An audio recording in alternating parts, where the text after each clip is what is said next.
যুক্তরাষ্ট্রের দেয়া ৯ দফা প্রস্তাবের পাল্টা হিসেবে ১৪ দফা পরিকল্পনা দিয়েছে ইরান, যেখানে যুদ্ধ থামাতে ৩০ দিনের মধ্যে স্থায়ী সমাধানের কথা বলা হয়েছে। ইরানের এই শান্তি প্রস্তাব খুব শিগগিরই পর্যালোচনা করা হবে বলে জানিয়েছেন ডোনাল্ড ট্রাম্প।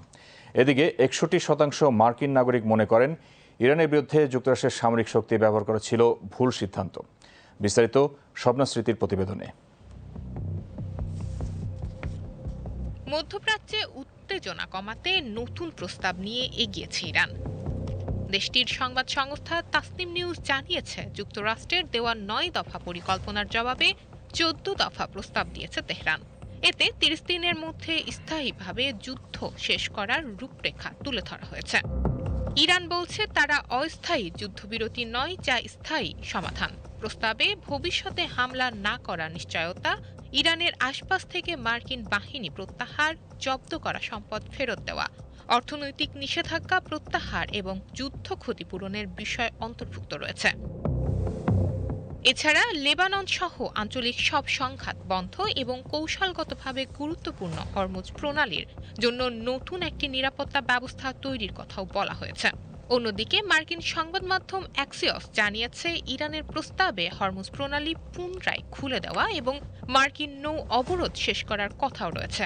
পাশাপাশি ১ মাসের মধ্যে ইরান ও লেবাননের সংঘাত স্থায়ীভাবে শেষ করার সময়সীমা নির্ধারণ করা হয়েছে।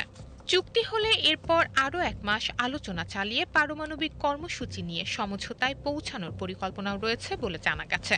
এদিকে যুদ্ধ নিয়ে মার্কিন নাগরিকদের মধ্যে বাড়ছে অসন্তোষ। ওয়াশিংটন পোস্ট, এবিসি নিউজ এবং ইপসোসের যৌথ জরিপে দেখা গেছে ৬১% মার্কিন নাগরিক মনে করেন ইরানের বিরুদ্ধে সামরিক শক্তি ব্যবহার ছিল ভুল সিদ্ধান্ত। শনিবার সিএনএন এক প্রতিবেদনে এই তথ্য তুলে ধরে।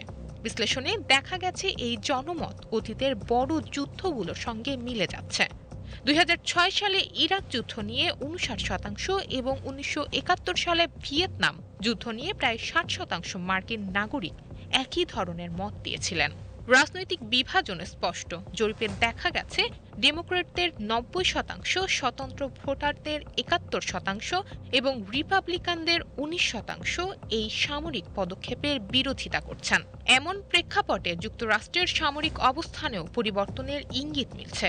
জার্মান থেকে আরও বেশি সংখ্যক মার্কিন সেনা প্রত্যাহারের ঘোষণা দিয়েছেন প্রেসিডেন্ট ডোনাল্ড ট্রাম্প। প্রাথমিকভাবে ৫,০০০ সেনা সরানোর কথা বলা হলেও ট্রাম্প জানিয়েছেন প্রকৃত সংখ্যা হবে আরও বেশি। ইরান ইস্যুতে দুই মিত্র দেশের সম্পর্কে টানাপোড়েনের মধ্যেই এই সিদ্ধান্ত এলো। বিশ্লেষকরা বলছেন, ইরানের প্রস্তাব কূটনৈতিক সমাধানের নতুন সুযোগ তৈরি করলেও বাস্তবায়ন নির্ভর করবে উভয় পক্ষের রাজনৈতিক সদিচ্ছার উপর। স্বপ্না স্মৃতি, পিটিভি নিউজ।